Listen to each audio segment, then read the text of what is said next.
o projeto de Deus dá errado, não é porque o projeto foi mal feito, mas é quem realiza. Amém? Então, para cada um dentro da sua casa, eu tenho um papel como pai, como marido. A Adrina tem um papel como esposa, como mãe. Lívia tem um papel dela, Netinho dele, Arthur dele. E eu comecei a pensar sobre os nossos órgãos. E os órgãos, eles são o resultado de um conjunto de células. E olha que coisa interessante, para que um órgão possa funcionar bem, cada célula tem que estar funcionando bem. Se uma célula se deforma, isso pode gerar uma enfermidade grave. Mas o funcionamento do conjunto fica comprometido. E aí eu estava pensando sobre o que nós poderíamos conversar nesse tempo aqui, esse tempo especial de Deus, para a gente reviver os tempos que a gente trabalhava com jovens, né, nega? A gente, quando chegou em uma outra denominação, quando a gente se converteu, eu fui para uma denominação e no primeiro evento que eu participei dessa denominação, que era um acampamento de jovens, eu já fiquei, todo mundo foi embora, mas eu já fiquei na equipe de limpeza, eu já comecei a me envolver, já comecei a trabalhar. E eu vi quando eles estavam falando aqui a respeito de você se envolver, se envolva, isso é muito bom. Procura, e eu vou dizer como diz lá na minha terra em Alagoa Grande, sempre tem uma brecha para você. Sempre tem um lugar que ele cabe, para você começar a fazer alguma coisa, para você ser ativo nisso, né? Eu lembrei muito desse tempo que a gente liderava os jovens, depois eu tive um tempo ainda nos jovens, mais envolvido com a área de louvor, para você ver a dificuldade que aquela igreja tinha na área de louvor, né? Me convocaram para ajudar lá também. Mas é muito bom para mim poder estar aqui com vocês, e eu queria falar sobre isso, sobre essa parte particular da coisa. No movimento família, no projeto família, tem uma parte que é particular, que cabe a mim. E aí eu me lembrei também do meu relacionamento com os meus pais. E eu lembrei que na minha casa, devido à nossa criação, nós não tínhamos esse costume de expressar por palavras o nosso sentimento. Então lá na minha casa, ninguém dizia para o outro assim, eu te amo. Não dizia, isso não existia lá em casa, a gente não entrava por essa linha. Já na casa de Adrina, não é eu te amo não, já pulavam no pescoço do outro. Então agora teve que juntar uma pessoa que tinha um relacionamento tão frio em casa, com uma outra pessoa que tinha um relacionamento muito apegado em casa, para construir uma nova família e um novo modelo de relacionamento. Mas nesse modelo lá de casa, ele tinha essa deficiência, dessa expressão que é necessário, deixa eu dizer para você, é necessário, e eu nunca tinha dito ao meu pai, por exemplo, que o amava, que ele era importante para mim. E um dia, meu pai estava fazendo a caminhada que ele sempre fazia todos os dias, ele sentiu uma dor no peito. E ele precisou rapidamente ir para o hospital, precisou fazer uma cirurgia. E após a cirurgia, e ela foi bem sucedida, mas após a cirurgia, ele infartou. E aí o médico me disse isso, e ele foi para a UTI, o meu pai foi para a UTI, e eu fiquei acompanhando esse processo. Mas em meio a esse processo, eu fiquei me lembrando, mas rapaz, eu nunca disse a ele que eu o amava. E sabe, queridos, eu fiquei naquele constrangimento. Como é que eu faço para vencer essa barreira? No 15º dia na UTI, meu pai faleceu. E eu não disse isso a ele. Eu quero estimular você, se você quer ver o projeto família, que é um projeto de Deus, pleno, que é um projeto que com certeza vai dar certo. Se você quer ver e fazer dar certo, começa dizendo às pessoas da sua casa, eu te amo. Aí você pode pensar assim, eu já disse tanto, mas não há um volume de repetições que seja o suficiente. Quanto mais você falar isso, melhor é para a sua vida, melhor é para esse convívio. Sabe, hoje eu pego os meus filhos, eles são grandes, até maior do que eu, mas eu ainda pego, eu quero ter esse carinho de estar junto deles. Eu tento botar no meu colo, é uma luta, porque pegar um cara maior do que eu para botar no meu colo, né, é difícil. Mas eles têm que vir, porque eu sou o pai, não é assim? Agora só que tem um problema, lá em casa, nós temos um vínculo muito grande com a parte de lutas, né? Olha, lá em casa eu luto, Arthur luta, Netinho luta, Adrina é uma luta, não, isso é brincadeira, só para você mudar essa sua fisionomia. E aí a gente tem uma forma especial de ter carinho um lutador com o outro, né? A gente puxa, obviamente pelo pescoço, de uma forma tal que até para o cara recuar não dá, fica difícil. Mas a gente tem uma forma, a gente procurou essa forma de se relacionar. E às vezes o que acontece no relacionamento família, nessa parte célula, nessa parte que cabe a você, que cabe a mim, que é pessoal, que é particular, é quando os problemas acontecem. quando os problemas se levantam, é a forma como nós nos comportamos diante dos problemas.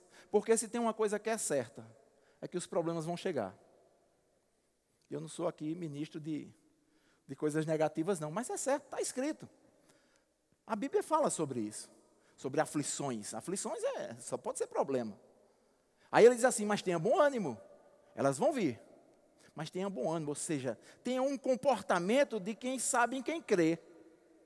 Então eu chego à conclusão que o nosso problema não são os problemas, mas é como nós nos comportamos diante dos problemas. Eu queria falar com você nessa noite sobre comportamento. Amém?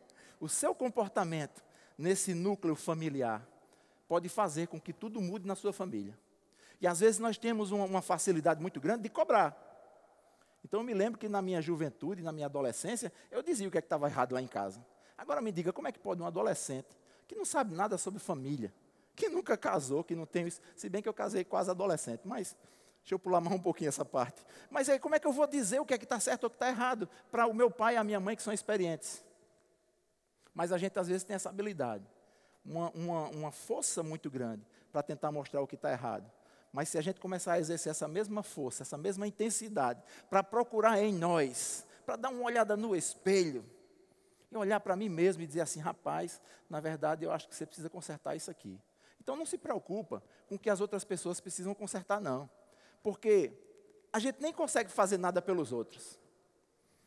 Eu posso dar uma palavra e um conselho para você. Agora, se você vai executar ou não, eu não posso fazer mais nada depois disso.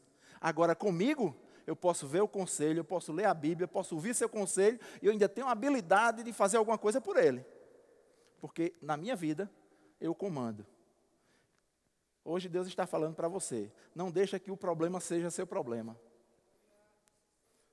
Saiba como se comportar diante dos problemas.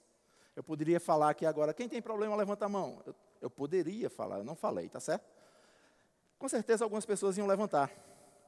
Com certeza alguns nem iam levantar, mesmo sabendo que tem. Porque iam pensar assim, o que é que vão dizer de mim? Já tem 2 problemas. O que era a razão dela ter levantado a mão e o outro de satisfação para os outros, ao ponto de não falar aquilo que está sentindo ou que está passando. Você percebe como as coisas são nítidas, fáceis. Eu cheguei aqui, fui muito bem recebido, queria até parabenizar por isso. Nós sentamos ali e veio um menino e uma menina. Eu ia dizer um casal porque eu descobri isso depois, né? Mas veio um menino e uma menina falar com a gente ali. Ah, a gente está feliz por você estar aqui, aquela coisa toda e tal. Nós somos casados, eu olhei assim, é o quê? Um deve ter 12 e o outro 13. Talvez não, né? Mas a fisionomia parece isso. Então, deixa eu te contar uma história que tem aqui na Bíblia, bem legal, e que vai nos trazer algumas lições. Mas antes disso, eu quero te dizer mais uma coisa também, que eu acho que isso é interessante que você lembre. O seu tempo de igreja ainda não é suficiente para dizer quem você é com Deus. Eu vou dizer de novo, que esse negócio ficou bonito, dava até para botar na camiseta, né? O seu tempo de igreja ainda não diz quem você é com Deus. O relacionamento e as experiências podem ser num prazo curto, médio ou grande. Então não é o tempo. Rapaz, você está querendo dizer a mim como é que eu tenho que me comportar? Eu já tenho 20 anos na igreja. E daí?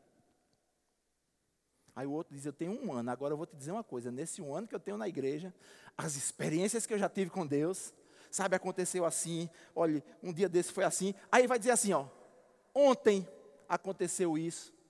E ainda vai ter outro que vai dizer assim, rapaz, hoje mesmo, Deus fez assim comigo. Aí a pergunta que eu tenho para te dizer nessa noite, a primeira da noite. Se você fosse contar uma experiência sua com Deus, qual era a data dela? Eita glória. Vamos lá, eu quero, antes de ler aqui, falar para vocês uma história que se conta, né? É só um conto. Mas dizem que um jovem, na época de carnaval, resolveu sair para brincar o carnaval de rua.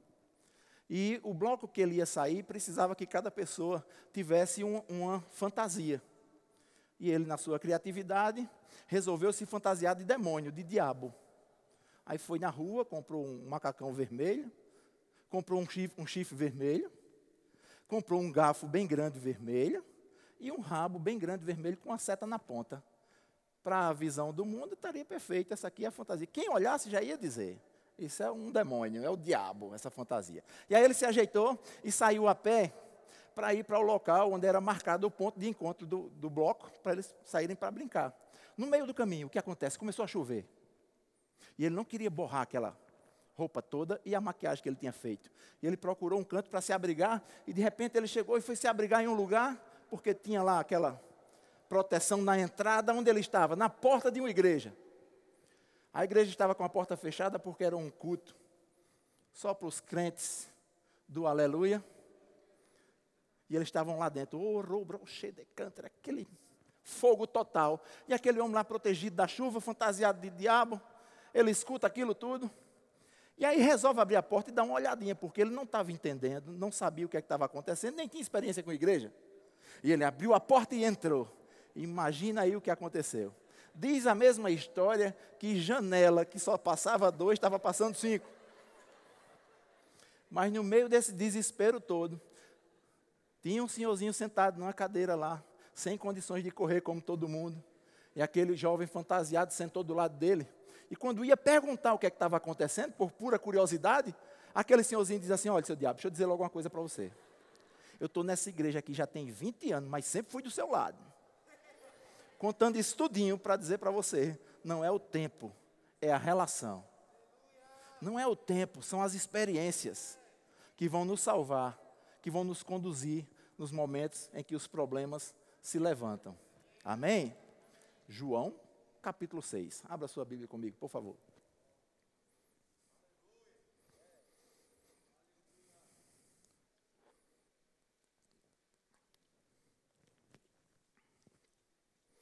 Essa história já é bem conhecida, mas nós vamos espremer um pouco mais. Essa é a beleza da palavra de Deus, né? Ela tem o poder de se renovar. Abriu sua Bíblia, olha para cá, deixa só o dedo aí marcando para você não se perder.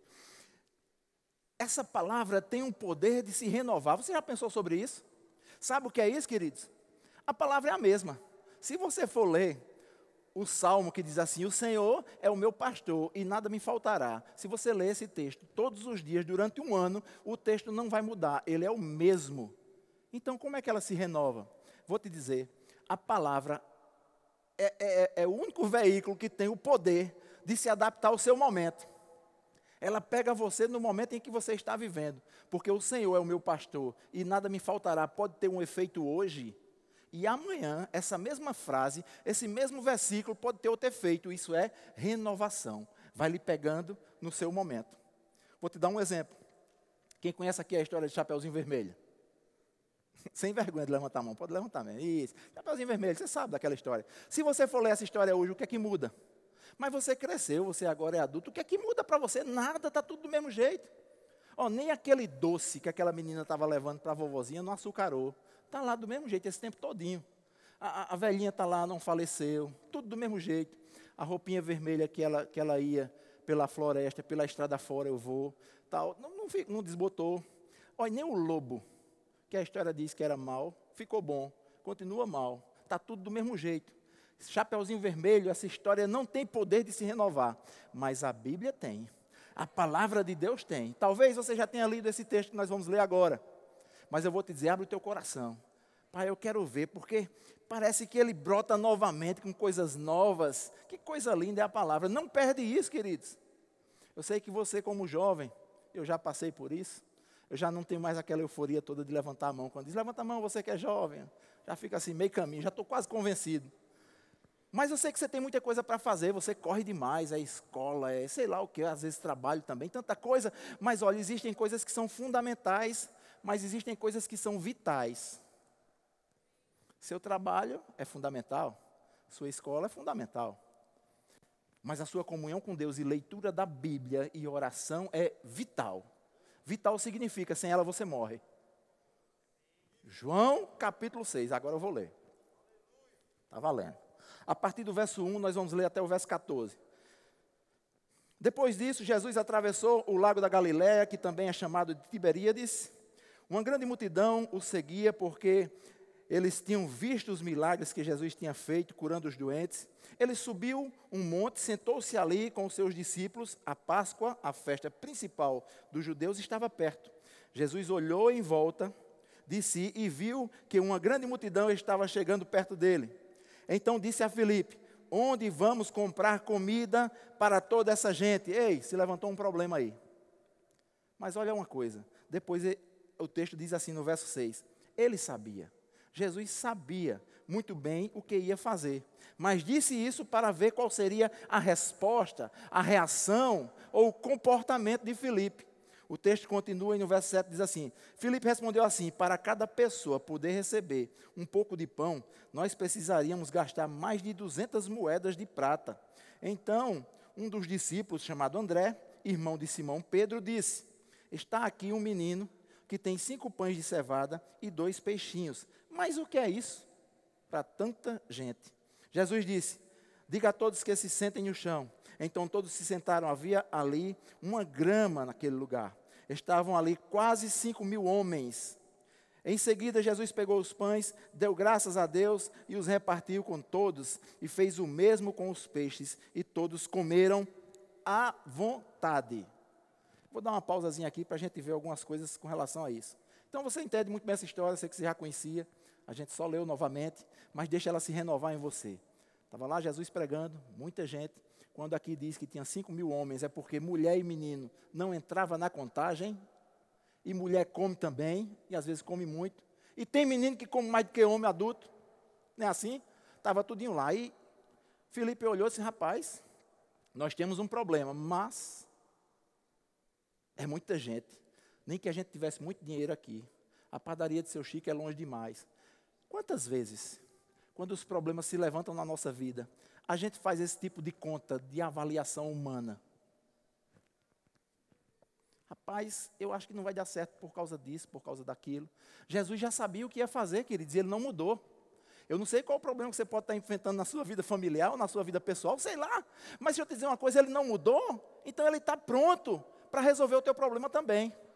Talvez o que esteja atrapalhando são esses tipos de pensamentos naturais.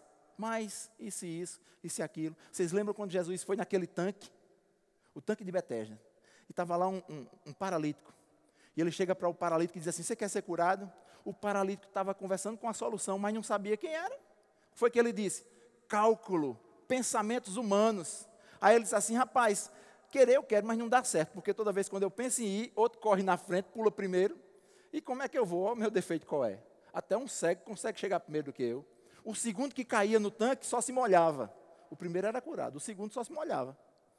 Ele veio com cálculos e pensamentos humanos. Deus está dizendo para mim e para você nessa noite: ei, vamos parar com esse pensamento humano e vamos espiritualizar mesmo as coisas. Qual é o problema?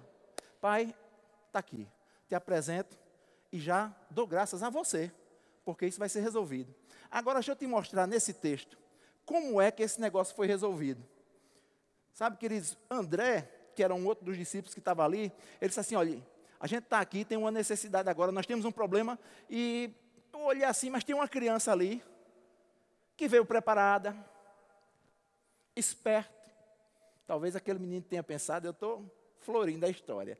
Talvez ele tenha pensado assim: rapaz, vai que esse negócio demora. Vai que eu tenha fome. E que fome, né? 5 pães. E não era esse pãozinho francês não, viu? Era um pão meio grande. 2 peixes. O menino estava preparado. Aí André vai e entrega, está aqui, ó, de tudinho aqui, só aquele menino que está preparado e tem ali.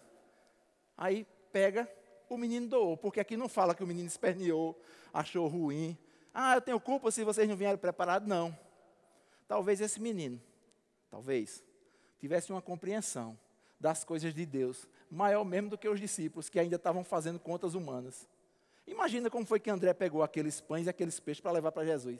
Tipo assim: rapaz, o que é que ele vai fazer com isso? Para tanta gente. Não pensa assim: o que é que Jesus vai fazer com isso, se meu problema é tão grande? Apresenta alguma coisa para Ele. Sabe, a Bíblia nos estimula a apresentar a nossa vida a Deus. Por mais que você olhe assim ao seu redor, de coisas que precisavam para dar solução ao seu problema, e você não enxergue nada, olha para Deus e diz assim: ei, tem uma coisa aqui para você, pai, minha vida. Minha vida, como uma oferta como um sacrifício vivo. E você vai ver o que é que pode acontecer. A Bíblia fala que a primeira coisa que Jesus fez quando pegou esses pães e peixes foi dar graças. Um pouco antes de dar graças, ele disse uma outra coisa. Você percebeu? Ele disse assim, diga a todo mundo que sente. Sabe, pedir para sentar é como dizer assim, fica tranquilo. E Deus está dizendo para você nessa noite, diante do problema que você porventura possa estar vivendo. Qual é o seu comportamento? Senta e fica tranquilo. Só senta e fica tranquilo quem confia. Amém? Sabe, Sadraque, Mesaque e Abednego tinham um nível de confiança tão grande que eles iam ser jogados em uma fornalha, queridos. Ei, aqui não era uma questão de ter um pãozinho com manteiga para comer ou não. A questão aqui era de vida ou morte. E esse texto é magnífico. Diz que, por causa da irritação do rei, ele mandou que aquela fornalha fosse aquecida 7 vezes mais. E diz que os homens fortes daquele reino pegaram os 3 amigos de Daniel, jogaram dentro daquela labareda de fogo ali, daquela fornalha, mas a Bíblia diz que eles morreram na porta. Os homens fortes do reino morreram na porta. E jogaram os 3 dentro. Depois de um tempo, o rei dá uma olhada e diz assim, a gente não jogou 3? Como é que eu estou vendo 4? Por que eles estão passeando? Aí você diz, por que você está falando isso tudo? Eu vou te dizer. Porque pode ser que você esteja esperando para vibrar só na hora que estiver vendo o resultado. Mas na porta, Deus já estava agindo. A pergunta que eu faço é, já que estava tão quente assim, e aqueles homens morreram, por que não morreu todo mundo ali? Mas a gente não enxerga ali, né? A gente enxerga só lá dentro. Deus está dizendo para você nessa noite, há um problema? Começa a se alegrar, porque Ele já está envolvido nisso. Talvez a gente nem esteja tão envolvido com o problema, mas Deus está dizendo, eu já estou envolvido nisso. Aí você diz, rapaz, mas essa minha causa é do modelo impossível. Ei, você está falando exatamente da especialidade dele. Se fosse possível, você mesmo fazia.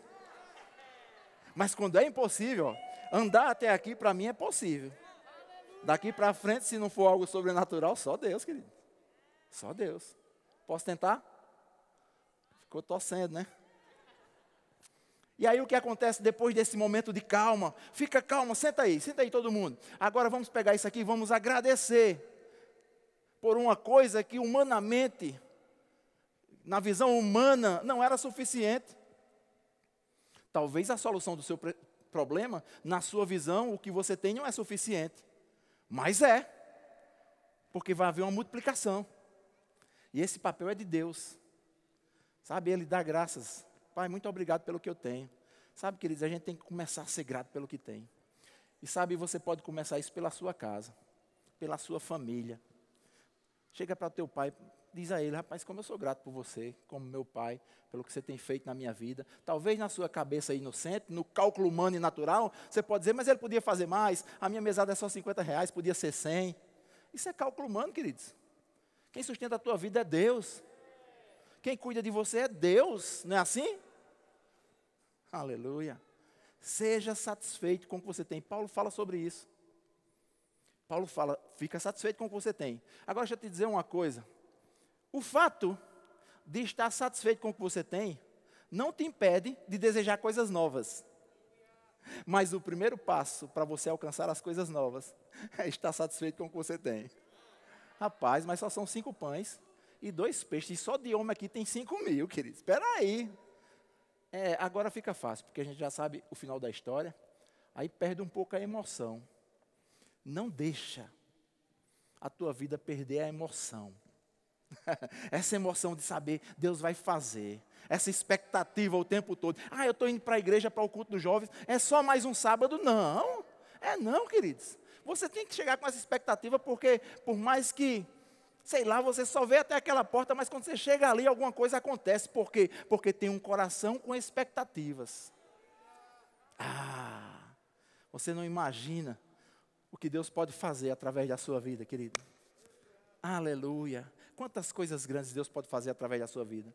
Sabe, eu não desprezo as outras idades da igreja. Adolescentes, crianças, ou os da idade mais avançada, os idosos na igreja, eu não desprezo. Mas tem uma força. O motor desse departamento é 2.0.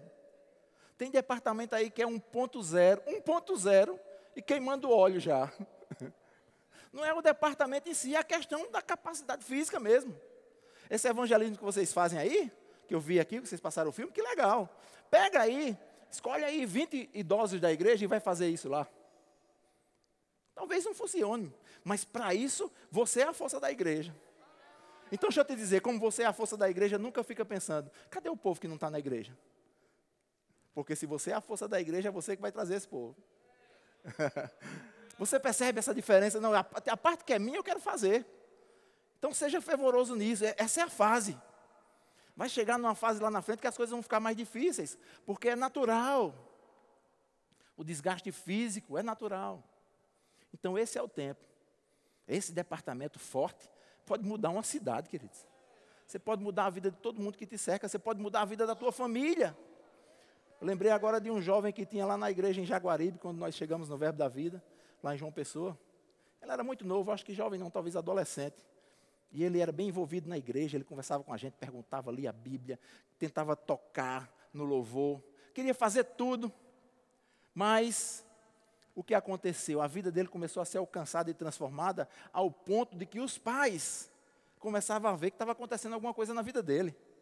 E um dia os pais vieram para a igreja e chegaram na igreja e disseram assim, rapaz, a gente só veio porque esse menino aqui, rapaz, ele está diferente demais em casa. Alguma coisa está acontecendo aqui e isso atraiu a gente.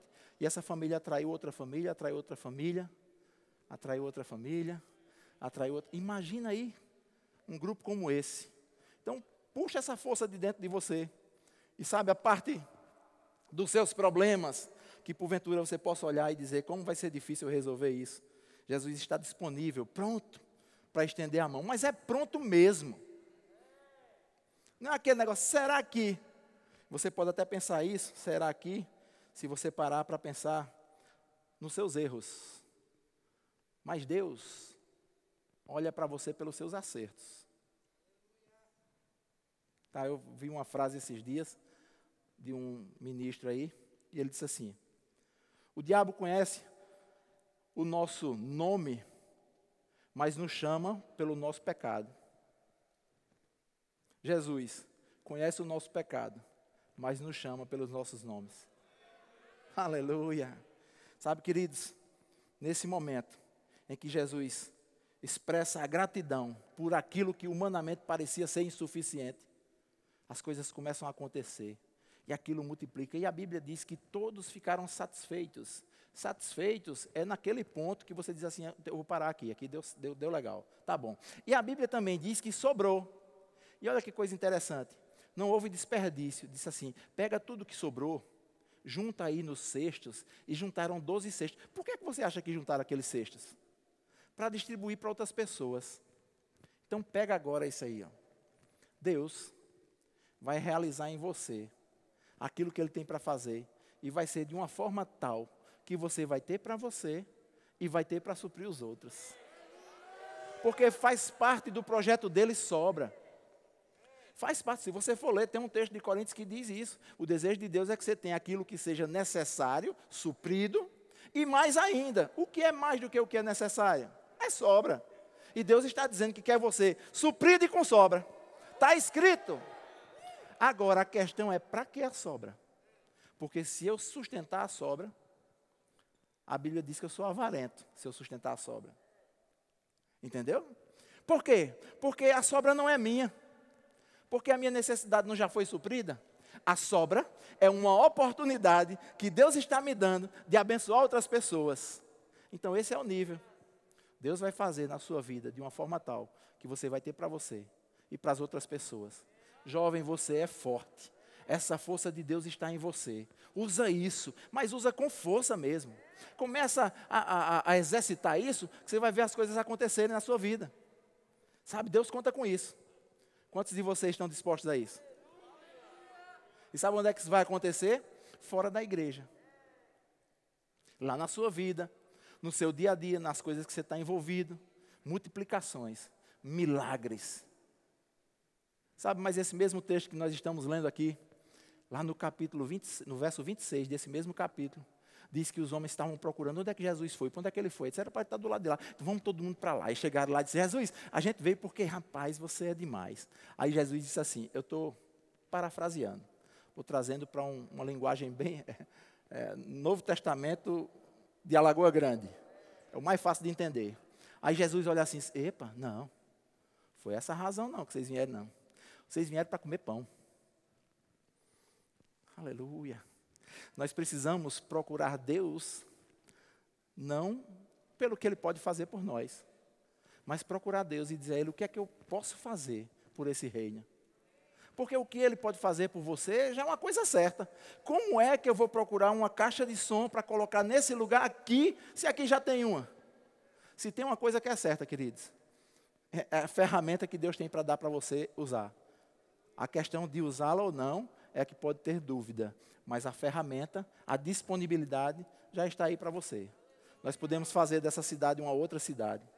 Nós podemos fazer desse povo um outro povo. Você pode fazer da sua família um novo lugar para se viver. Você é responsável por uma parte desse órgão da sua família. Tem uma parte que é sua. Se você for excelente na sua, você vai induzir outras pessoas. Se você for excelente na sua, a sua responsabilidade está cumprida. E quando a gente consegue fazer isso em casa, com muita facilidade, a gente faz nos outros lugares. Lá no trabalho, lá na escola, na igreja. Porque alguns até dizem isso, e eu acho bem interessante. Diz que a igreja é o melhor lugar para você ser crente, né? Porque tudo aqui concorre para o bem dos que amam a Deus, né? Aqui é bom demais. Levante suas mãos, uma música dessa, querido. Teve uma hora que até chorar, eu chorei. Fazia tempo que eu não chorava, o cara me fez chorar. Coisa boa, você levanta suas mãos. Isso é o clima, esse é o ambiente. A paz do Senhor, irmão. Aleluia. E a paz do Senhor já ficou numa velocidade tão grande que agora é a paz do Senhor. A paz do Senhor, a paz é o quê? Associação de paz e sei lá o que é isso, né? Porque está se tornando comum, queridos. Nós não somos comuns, o reino não é comum, as nossas palavras não podem ser comuns, as nossas ações não são comuns. Aleluia! Nós somos multiplicadores. E nós vamos nos deparar com pessoas que podem ter um pão ou não ter um pão e achar que tudo é insuficiente. Mas nós somos a resposta para essas pessoas. Você é a resposta para a sua família. Você é a resposta para essa cidade. Você é a resposta para esse povo desesperado por causa desse momento que nós estamos vivendo. Que para alguns, um momento tão difícil. Para nós, apenas um momento diferente. E eu vou te dizer uma coisa, vou te aconselhar numa coisa. A gente já está encerrando. Nunca mais diga que nós estamos vivendo um novo normal. Porque não há novo normal para crente. Para crente, o normal é o que era sempre. O normal para crente é crer e obedecer. Aí vem a pandemia, qual é o novo normal? Não tem, é o mesmo. Está tudo normal, é crer e obedecer. Esse é o nosso normal. Não há uma estrutura de um novo para passar sobre isso. Crer e obedecer. Perguntava ao pastor Bandi, qual o segredo do sucesso desse ministério? Obediência. Deus fala, eu faço. Não é eu falo e eu faço. Deus fala e eu faço. Senta, fica quieto. Obrigado pelo que tenho, Deus multiplica. Aleluia. Simples assim. Fica de pé, fecha teus olhos, quero orar com você.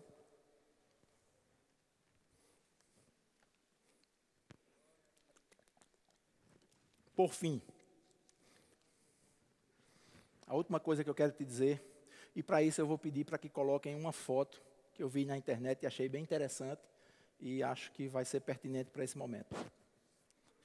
Essa foto. Não sei se vocês chegaram a ver isso na internet, eu vi hoje e achei bem legal.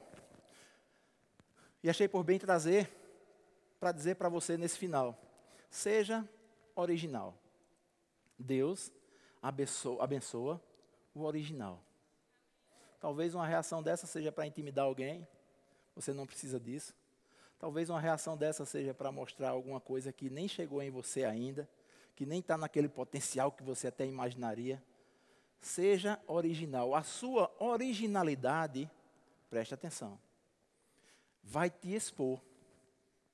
E a exposição, ela é boa, porque ela pode te levar a ser ajudado, ou ela pode te levar a ser um influenciador de outras pessoas. Aleluia. Sua originalidade vai te expor, vai mostrar quem você é. E aí as pessoas vão ver, rapaz, ele está precisando de ajuda, eu vou ajudar. E não, rapaz, aquilo é um tubarão, não chega nem perto. Ou você pode se expor sendo original e as pessoas olharem para a tua vida, rapaz, que coisa, quero isso para mim. Influenciador. Esse é o nosso papel, queridos. Nesse reino, nesse tempo, nós somos os multiplicadores. Cheio de gratidão no coração, mão estendida para socorrer as pessoas, evangelho saindo por todos os poros. Você é a célula mais importante desse órgão, família. Fecha teus olhos. Pai, nós te louvamos por essa noite. A alegria no nosso coração em ouvir a tua voz, em ser estimulado por dentro, mas nós também sabemos que é uma grande responsabilidade de andarmos nessas informações que já têm chegado ao nosso coração, Pai. E é isso que nós queremos, eu me incluo nisso. É isso que eu quero para a minha vida. Nós queremos refletir a tua glória. Nós queremos ser aqueles que trazem paz para as pessoas, tranquilidade. Nós queremos ser mão estendida. Nós queremos fazer o papel que você nos chamou para fazer. E essa noite, Pai, eu declaro sobre a vida desses jovens, sobre a vida desse povo que se reúne aqui. Novas experiências com você. O combustível das novas experiências, Pai. Experiências frescas. Ei, eu tenho uma de hoje. Aleluia. É essa a vida que nós queremos, Senhor. Sabemos que essa já é a sua vontade, porque está expresso na tua palavra. E nós não queremos te buscar pelo que você pode fazer, mas na consciência do que o Senhor já fez por nós. Nós te louvamos por isso, Pai. E eu declaro sobre a vida dos meus irmãos nessa noite uma sede e fome de te buscar, ao ponto de que isso possa encher tanto a vida deles, transbordar de uma forma tal que por onde eles passarem, aleluia, eles vão derramar isso sobre a vida de outras pessoas.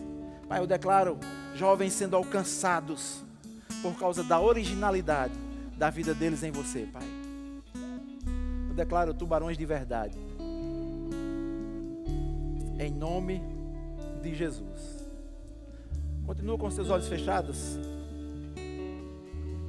Se você está aqui essa noite e não fez de Jesus o seu Senhor, o seu Salvador, para entrar nesse barco dessa família que nós chamamos família de Deus.